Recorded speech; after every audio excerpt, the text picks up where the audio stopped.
Hello guys! Welcome back again to another vlog. And I'm back. Oh, kaka-upload lang. Ito ay sit-down video. Medyo G-speaks kasi I'm gonna talk about how I started with content creation. Ano ba yung naging mindset ko? And how am I still doing it kahit ako ay sobrang mahiyain dati. And also, I want to share my recent TikTok shop purchases na baka magustuhan mo or ng pamilya mo or ng kaibigan mo. Tingnan mo na lang. But anyway, kamusta kayong lahat? No, na-miss nyo ba ako? Comment down below. And don't forget to like and subscribe bago mo ituloy ang panonood sa video na ito. May mga nagpadala ng PR packages ulit. So, isa doon ay si 3ZPH. Ayan. So, this brand is known for wellness products. For more details, no, siguro ilagay ko lang din yung kanilang link dito sa description box natin. To have a peachy summer. So mukhang yun ang kanilang brand, Peachy. Tingnan natin ang kasulatan ng 3ZPH. Ayon sa kanilang liham, wow, hindi pala siya liham, kayo naman. No? So this is 3Z, the stickers. Ayan. Celebrate the best version of you. Trust your gut. Everyday. Peachy Perfect. Ilalagay ko to sa noo ko para like kung maalala na celebrate the best version of you. Nagpadala din sila ng dalawang Peachy Fiber Shots. So this is a dietary supplement product, no? So meaning titimpla din ito. It supports gut cleanse, aids digestion, boost fiber intake. Tapos, meron din silang tumbler kung saan titimplahin. No, ay nakakatuwa kasi favorite ko din. One of my favorite colors ay green. Ayan, green yung tumbler. And trust your gut. Tama yan. Kapag feed mo nagloloko yung jowa mo, trust your instinct. Ang natitira sa ating very cute na eco bag ba tawag nito? Transparent bag ay kandila. So, hindi ko alam anong connect ni kandila, ni candle, but it's peachy ready. Siguro habang umiinom, may kandila dapat ako. No? Para mas effective ba? So, yun lang guys. Thank you so much, Crazy, sa inyong PR padala. No, I really appreciate it. Anyway, itong suot ko guys, kita nyo ba? Kita nyo ba yung suot ko? Kasi ako, oo. Joke lang. Now, let's move. Para sa mga TikTokers dyan at mahilig tumambay sa TikTok. No, I purchased 5 items. Tapos, ang nagastos ko lang siguro ay saktong 1K. 3 doon ay for clothing, for style. Tapos, isang pang skincare and isang pagkain. Actually, ito ay isa sa TikTok Boodle finds ko na dumating kahapon. And nung sinuot ko na siya, tapos sineset up ko yung ating vlog, bagay siya sa kwarto ko. This is a design polo. At kung ikaw ay follower na or matagal na subscribers, especially sa Instagram ko, may kita nyo na yung style ko ay hindi basic style. What I mean is, mahilig ako sa mga designed shirt, o mahilig ako sa mga abstract, yung mga creative, mga artsy na design ng mga damit. So ito, patunay, no, para akong isang human na dyaryo. But nakakatuwa kasi for this polo, papakita ko sa inyo siya guys. No? So let's do a quick outfit check. Ayan. Ayan siya guys, yung polo natin, no? Ayan. So, pag tumalikod, halos same, abstract design. And alam nyo ba na nakuha ko lang itong polo na ito for 190 pesos. Maganda siya, no? Kasi yung quality niya, ayan, ang quality niya, manipis lang yung kanyang tela. Very comfortable siya. Iniisip ko lang din, paano kapag mainit, dahil pawisin ako. Super kita ba yung sweat? But overall, no, it's really good. It's a 10/10 purchase for me. Kasi ganito mga style yung gusto ko sa mga polo ko. Tapos ilagay natin to. Itong upuan na to dito. Diba? Kahit nagbuhat ng upuan, ay aesthetic pa din. May napapansin ba kayo guys? Ano? Nagagandahan kayo sa pants ko? Another TikTok purchase to. Wow, smooth lang. Second purchase is actually this pants. So I just bought this for 206 pesos. Imagine mo, 200 pesos na pants. Sa department stores, sa mga other brands, halos 1K na yung mga pantalon. And ang maganda dito, no, is a corduroy pants, meaning comfortable siya. Para ka lang nakapajama, pero pwede mo siyang pang-alis. No, kapag naglalakad, kunyari susundan niyo ako.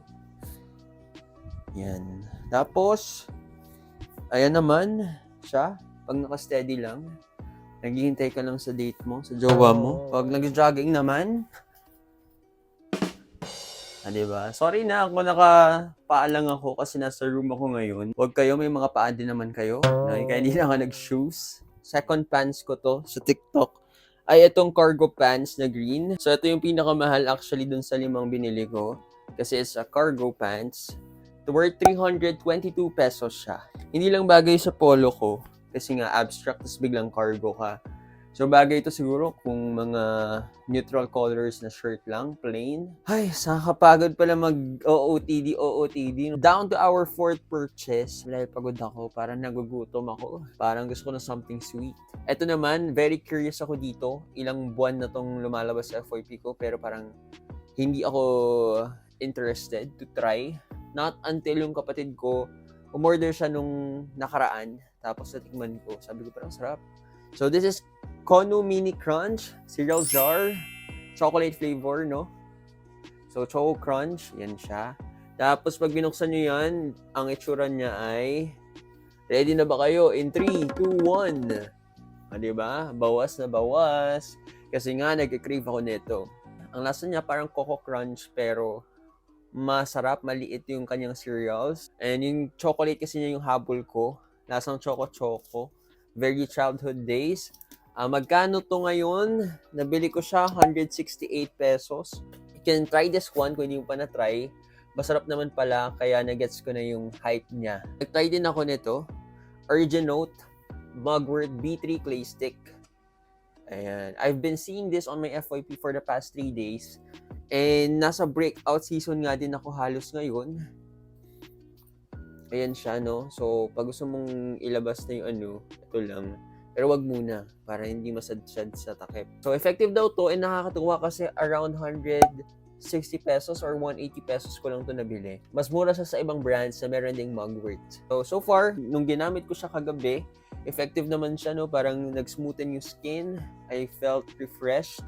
Wag mo lang siya gamitin everyday daw.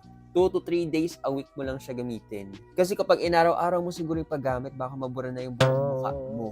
And that sums up our TikTok shop haul. Thank you to myself for spending my money, chinout out yung sariling binili. Anyway, let's talk about content creation. As you all know, wow, maka-all know, relevant ka. As you all know, no, sobrang mahiyain po ako. Wag po. Tsaka na lang po. I grew up being an introvert and feel ko noon hindi ko ma-overcome kasi I was not exposed to people, groups of people, sa mga team. I was not proactive nung nag-start ako mag-aral hanggang high school. Nagkakaroon naman ng organization pero doon ako sa org na tahimik lang. I mean, hindi need ng sobrang energy. No, kailangan lang ng talino, ng utak. Nung nag-start na ako sa content creation way back 2017, I think that's the year na nag-upload ako ng first vlog ko. Sobrang cringe kasi ang first vlog ko ay kumakain ako ng ramen. Trying ramen for the first time. Yun ang kanyang title. Sobrang cringe. Ilang taon lang ako noon? 18 years old. Ano yung nag-push sa akin to even create my own YouTube channel? I used to be a fan of a lot of vloggers. Namely, Kong TV, Pam Swing. Nabot ako nga si na Janina Vela, no? Si Benedict Ua. Iba't ibang vloggers. Wala akong favorite. Lahat na makita kong vlogs, pinapanood ko yan. And doon na nagsimula, sabi ko, sige, create ako ng own YouTube channel para makanood din ako at makapag-comment dun sa mga vloggers na napapanood ko. Not knowing na gusto ko din pala siyang gawin. Gusto ko siyang itry. Tinry ko siya, natakot ako. Tinry ko siya na puno ng doubts na baka wala manood. Baka ang corny ko, which I was really corny dun sa mga una kong vlogs. Kaya nga, dinilit ko sila or private ko muna. Ang point ko lang, guys, is if you really want to start something, do it already. Habang kaya mo pa, habang curious ka pa. In the future, pwede mo na siyang gawin next time. Pero baka yung passion mo, baka yung curiosity mo, wala na din. So, hindi mo na ma-feel gawin. There's no harm in trying. Hindi ka naman magpo-progress sa isang bagay kung hindi mo ginawa yung first try mo. People may like it, people may not like it, but it's okay kasi una mo pa lang eh. Sa pangalawa, pangatlo, pang-apat, doon mo malalaman na parang gusto ko to. Parang I see passion in doing content. I see passion and improvement the way I talk, the way I present, the way I see myself in camera or outside the camera. Wala naman akong supporters, wala naman akong viewers masyado. No, I'm not a famous person that most people will connect with or talagang susubaybayan yung ganap sa buhay ko. I want to acknowledge that through that curiosity, it really helped me hindi lang sa vlogging or content creation, it helped me to really develop this confidence within myself. Mas na-uplift ako na, wow, kaya ko palang gawin yun. And soon enough, no, months and months of vlogging, trying to create my own name or own brand. Nakita ko din yung growth ko personally. Na yung John before, na mahiyain sobra, hindi marunong mag-initiate ng conversation. Ngayon, kaya ko na mag-initiate ng conversation because I did something like this. Ayun, na vlog ako ng vlog. Kahit minsan wala ng point ng vlog ko. But it's a learning process. Na ang mahalaga, alam ko na yung galawan. Ang mahalaga, alam ko na yung approach ko. Alam ko na yung gusto ko ipakita sa mga tao. I'm not doing content for money, but I'm doing vlogs or my own content to mainly inspire people. Hindi ka man ma-inspire? Okay. Ma-inspire kita? I'm grateful. I'm fulfilled. Another goal is to document the important things in my life. Bonus na lang kung magugustuhan ng mga tao. Matutuwa din sila for me, dun sa napanood nila. And that's just it. That's the power of content creation. This is your sign to really just go for it. May mga bagay ka na passionate ka. May it be drawing, cooking, other skills that you really want to enhance. You're gonna be stuck there if hindi ka lalabas ng comfort zone mo. You're gonna be stuck thinking about it kapag wala kang action na ginawa towards it. Social media, while it may be super toxic, which totoo naman, so madaming fake news, misinformation, spliced videos. On top of that, it can be a platform for you to change your life. Kasi nung time na puro hiya lang ako, excuses, I really felt low. But nung time na may mga nakakanood na ng vlogs ko, they knew me from YouTube, TikTok, bago pa ako mag-showtime, I am finally being seen, recognized, and heard. And I think hindi ko naman mapupush yung showtime opportunity, especially for you, if hindi ako sanay mag-content or kausapin yung sarili ko sa camera or video. It's because of this, of content creation and challenging myself that I can do more, that I am more than my fears and my shyness. Ay, lalim nun. Parang G-Speaks na to. But anyway, yun lang naman guys. I hope I inspired you today. Mag-like and subscribe ka na. Mag 13k subscribers tayo for the remaining months. I'm gonna do more vlogs like this. Ayun lang. Until the next video. Thanks for watching. Bye-bye.